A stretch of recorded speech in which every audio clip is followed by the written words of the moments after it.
8h16 en ce lundi 18 novembre. La tradition du lundi à 8h15, c'est parler finances, comment bien préparer son entreprise à différentes épreuves, comment bien préparer ses finances personnelles à différentes épreuves aussi. Et ce matin, on a Éric Veilleux, des bons conseils, évidemment. Salut Éric.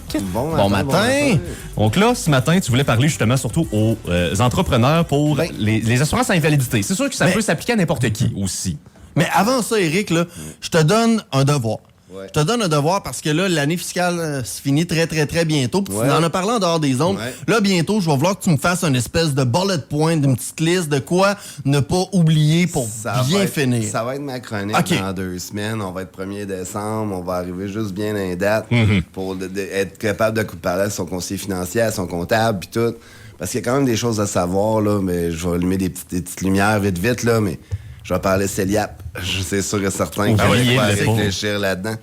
Quitte, aussi peu soit-il de dire que j'en ai ouvert un cette année. Bon, juste pour l'ouvrir, déjà commencer. Qui est juste de l'ouvrir, même si tu mets rien dedans, juste de l'ouvrir, on met une première étape. Tu mets 100$ dedans. 100$. Tu fais juste le parquer. Donc, ça, c'est le genre de truc qu'on va recevoir justement dans 2 semaines. Merci pour l'info de donner l'eau à la bouche pour l'instant. Mais là, tu voulais parler, entre autres, des les assurances à invalidité, mais parce que c'est possible d'assurer ces assurances. Oui, je vais parler de l'assurance de l'assurance. Qu'est-ce que ça mange en hiver, l'assurance bien d'assurance? des gens disent, voyons, t'es un maudit malade mental. Ouais, rendu là, t'assures ton assurance. Tu sais, tout le monde dit, on est trop assurés. On en a trop. Je l'entends souvent. T'en veux d'autres? Ouais, mais jusqu'à ce que ça réclame. C'est sans surtout trop ça. jusqu'à ce que ça réclame, mais... C'est normal. Je suis le premier à pas triper quand ça passe dans mon compte. Là. Non, oui, on est tous dans le même bateau par rapport à ça, mais les assurances sont quand même nécessaires quand tu arrives justement face à la chose. Là. Que ce soit Eric, moi ou Jay, littéralement, on veut toujours payer le moins possible, mais avoir la meilleure protection ou s'il arrive de quoi avoir le la plus. Beurre, l'argent du beurre. C'est un classique.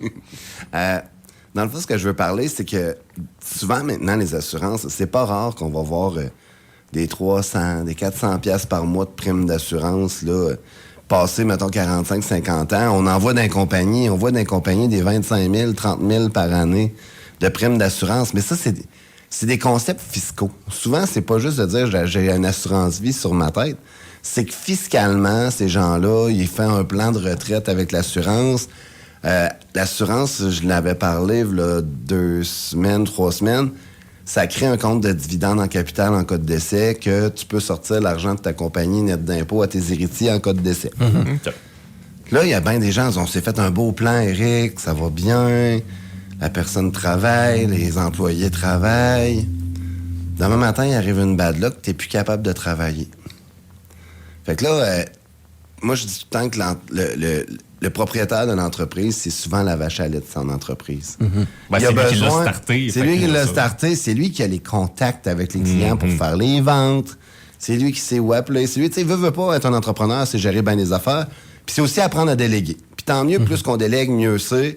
Mais on sait très bien qu'en bourse, on a des petites, moyennes entreprises. C'est bien beau déléguer à un moment donné, mais il faut... Il y a une limite à la Comme je dis tout le temps... Faut mettre son sac à clous pareil. Tu sais, t'as pas le choix quand même, c'est ça, de mettre la main à la Les propriétaires pâte, de compagnies de construction, la plupart du temps, ils finissent par mettre leur sac à clous puis ils montent en l'air parce qu'aujourd'hui, il faut que ça avance. Fait que c'est important. Mais le gars qui s'est pris une police qui coûte 900$ par mois dans son entreprise parce qu'il veut, dans le fond... tu sais, on avait parlé de concept de maladie grave. Ouais. Le split dollars, là, que tu es assuré dans ta compagnie... Mais qu'en cas si t'es pas malade, on te redonne l'argent net d'impôt personnel. Ouais, parce que c'est-tu ton assurance personnelle ou celle au travail? Exactement. Il y avait une différence. Exactement. Ben là, quand c'est payé dans la compagnie, c'est correct puis tout. Mais le gars qui dit, moi, je vais sortir, je vais mettre 1000$ par mois là-dedans. Le matin, il tombe invalide. Le 1000$. Le 1000$ par mois, la compagnie va l'exiger quand même, elle. Parce que puis tu veux pas scraper ton plan de retraite, tu veux pas scraper tout ce que tu as fait. Fait que ce qu'on peut mettre, c'est un avenant qui est très, très simple à mettre, qui s'appelle l'exonération des primes en cas d'invalidité. Puis tu nous disais aussi qu'avant, là, 1 an, toi-même, là, tu l'utilisais, tu sais... Ben, j'en mettais, mais peut-être pas assez après réflexion. Tu te dis, hey, attends un peu, là, on commence à y penser. Parce que souvent, on va dire, l'entreprise va virer pareil, mais des fois... Il y a une couple de petits détails si qui la manquent. vache à lait, si la personne, l'huile du moteur ou l'huile du char est pas là, ça souvent, se peut que ça roule on le moins regarde bien. dans nos analyses, mais c'est tout le temps de dire aux gars, ben, tu sais, ça va coûter 50$ de plus par mois, 60$ de plus par mois pour couvrir ton frais d'assurance si tu tombes invalide. Le gars va regarder, ben là, je trouve pas que je n'ai assez.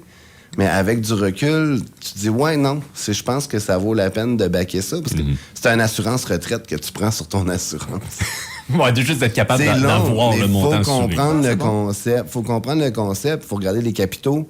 T'sais, mais c'est important de le regarder parce que la journée que tu es invalide, tu es content de savoir qu'au bout de 3 mois, la compagnie, ben, si tu es invalide jusqu'à 65 ans, là, ben, la compagnie va remplir ton fonds de retraite dans ta police d'assurance, va exonérer ta compagnie d'impôts pour ta succession. S'il y a un décès, tu veux pas perdre ces polices d'assurance-là. Puis à partir du moment que tu commences à être invalide ou que tu as une situation, parce que là, du jour au lendemain, tu es invalide, souvent, c'est des situations où tu sais pas quand est-ce que tu seras plus invalide ou quand est-ce que tu vas être disponible. Le savoir, j'aurais pas de job. C'est clair. Parce qu'on serait capable de tout gérer parfaitement. C'est quelqu'un qui dirait, moi, dans 3 mois, je vais être guéri, c'est sûr. Ben, tant mieux. Tu sais, un cancer, il y en a que ils vont arrêter 2 mois de temps. Après ça, une petite opération, puis ils retournent sur le plancher des vaches. Mais il y en a d'autres qui ne reviendront jamais non plus. Qui vont être malades longtemps. Tu sais, mourir, ça va vite. Être malade, ça peut durer longtemps. Ouais. Fait que, mais c'est ça que je vais toujours dire au monde. J'ai pris des polices d'assurance. J'ai pris d'assurance sur ma police d'assurance. Ben, je trouve ça super. Mais en premier lieu, je dis tout aux gens, couvre tes revenus. Regardez ça pour couvrir tes revenus. L'assurance salaire va toujours avoir lieu avant de dire que je couvre mes polices d'assurance. Ben, j'en ai que j'ai vu, j'ai pris, c'est pas grave, moi, tout se paye tout seul. Ouais, mais ton hydro, tes taxes. Parce que c'est vrai que même ce genre de choses. Personnel. Mais souvent, là, tout le monde assure. Tu sais, là, tu vas les voir. Non, ma maison est assurée, pas de trouble. OK. Fait que si je tombe invalide, il n'y a pas de trouble, ma maison est assurée. OK. Mais tes taxes vont rentrer pareil. Puis moi, j'en ai pas vu encore une assurance métro, là, genre que tu iras, que ton épicerie va se payer tout seul. Fait que, tu sais, il faut que tu aies de l'assurance, que tu couvres tes revenus. C'est avec ça que tu payes ton épicerie. C'est avec ça que tu couvres ta petite gâterie du restaurant aussi. Fait que tout ça pour dire que l'invalidité, là, c'est tout le temps à renégocier et à revérifier. Tu sais, c'est tout le temps de revérifier. Tu sais, hey, regarde, là, 5 ans, c'était correct. Mais là, attends un peu, c'est vrai que je me suis racheté. Tu sais, dans ma compagnie, on a réinvesti, on a mis une police d'assurance, genre, qui coûte 50 000 par année dans la compagnie, parce que, genre, c'est un fonds de pension, puis tu sais, c'est de l'argent que tu sors d'une compagnie quand tu dis 50 000 par année, puis ça peut être 10 000, ça peut être 15 000. Il n'y a pas de petit montant. Mais tout ça pour dire que, habituellement, tu es assuré à la hauteur des paiements que tu es capable d'assumer quand tu travailles. Ouais. Fait que là, il faut que tu sois capable de dire, ben, j'assume que si je tombe invalide, je perds pas ces droits acquis-là, parce que la plupart du temps, quand tu es invalide, il est trop tard pour en racheter de l'assurance invalidité. OK, oui, non, la réclamation a été faite là. Fait que c'est toujours quand ça va bien. C'est tout le temps. Tu sais, l'assurance, c'est comme un mariage. Quand ça va bien, ben signe tes papiers tout de suite. C'est pas de signer des papiers quand t'arrêtes de t'aimer, là, parce qu'il est trop tard. Fait que c'est tout le temps de dire, ben regarde, je pourrais. Puis même, il y a des contrats que peut-être que des gens ont, qu'un matin, on jase, puis ils vont dire, hey, attends un peu, j'en ai pas ça. Ben, il est pas trop tard souvent pour le rajouter sur votre contrat. C'est un avenant qu'on peut rajouter par après, souvent. Fait que si vous dites, hey, attends un peu, ça peut m'inquiéter, ça, ben, on peut aller le voir, on peut aller le faire. OK, fait qu'on peut rouvrir Ça peut l'annexer. Oui, mais il faut encore avoir la chose la plus importante de toutes. La santé. Ouais, puis ça, on sait pas quand on va la nous partir. santé. La santé, c'est jamais écrit sur un papier que tu vas l'avoir jusqu'à la fin de tes temps. Fait que d'être capable d'être prévoyant, mais... Oui, c'est pas le fun. C'est pas sexy à réfléchir. Ouais. Mais la journée qui arrive de quoi, c'est le fun que ça soit backé quand même, que ça soit réfléchi. Ouais, parce qu'il y a tellement de complexité dans plusieurs dossiers que tu peux pas tout prévoir, mais d'être capable de quand même un bon éventail d'idées, puis tu peux pas le faire ça tout seul non plus. Oui, on veut pas faire de surassurance non plus. Non plus, c'est vrai. Puis le pire moment pour se mettre le nez là-dedans, c'est tout le temps quand là, t'as une bad luck. Oui, c'est ça. C'est pas souvent, que ça soit maintenant. T'es même pas capable de mettre le nez dedans parce que t'es soit trop fatigué, t'es magané à l'hôpital, t'es gelé par la médication. Faut prévoir. Puis, une autre affaire qu'il faut prévoir, s'il vous plaît. Propriétaire d'entreprise, s'il vous plaît, mandat en cas d'inaptitude.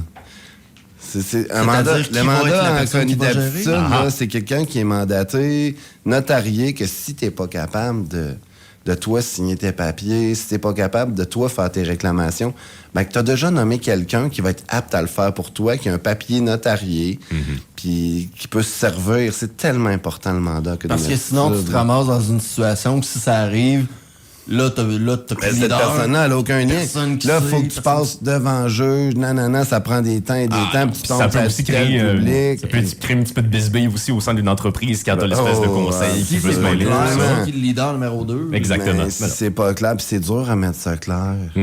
C'est toujours dur. Fait que, tu sais, on parlait tantôt de testament de votre entreprise, là, ben, Ça en fait partie. on avait parlé de ça, mais c'est super important aussi.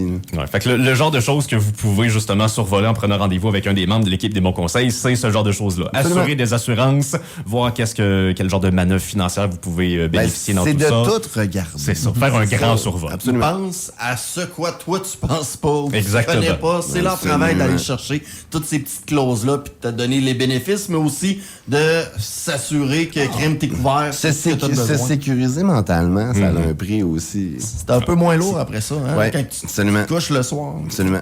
Desbonsconseils.com pour plus d'informations. Puis on va se dire à dans 2 semaines pour les Yes. derniers trucs Ouais. de fin d'année. Oui, là. c'est une trick, absolument. ça. Je vais travailler là-dessus. Merci beaucoup, Eric. Bye. Salut.